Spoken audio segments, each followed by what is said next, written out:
I'm presently standing at the Secunderabad railway station where violence broke out early this morning. Around 9 a.m., according to railway officials, a large group of protesters gathered at the Secunderabad railway station and laid siege to the trains that were here. In fact, let me turn the camera around and show you.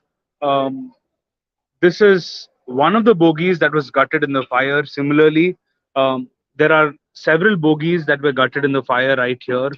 This is another bogie that was gutted, and you can see across the platforms, all services have been disrupted at the moment, and a lot of trains have been vandalized. The glasses were broken. They entered inside the trains. You can see the fire personnel here still trying to put out the final flames. The situation is under control. Let me show you the police deployment here. A lot of policemen have been deployed here, police personnel, also RAF, the Rapid Action Force, and the Railway Police are here. They brought the situation under control. But around 9 a.m., when the protesters gathered together, it was, I'm just turning the camera.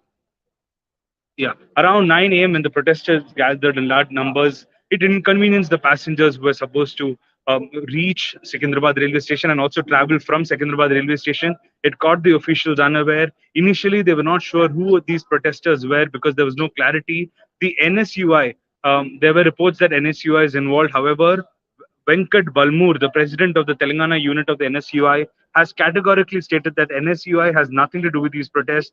We happened to speak to several protesters. In fact, at the fag end of this particular platform, there are a lot of protesters there. Our movement is restricted here by the police. I happened to speak to them. They are saying there's something called as the common entrance exam. And last 3 years, 2 to 3 years, they haven't given the date. They announced the date for this particular exam, and due to which they haven't been able to appear for the exam. And now the union government has announced the Agnipath scheme for army aspirants. And by the time this has been announced, they're already beyond the age which is allowed for the aspirants. So, which means a lot of them, they missed their chance out, is what they are claiming. And they are angered, they are infuriated. They came here. Even now, they refuse to move from the railway station. They're shouting slogans there. I happened to speak to them. They're saying they will continue the protest until the government interferes and does. In fact, we saw protests in several northern states. In South India, this is probably the first railway station where protests have broken out.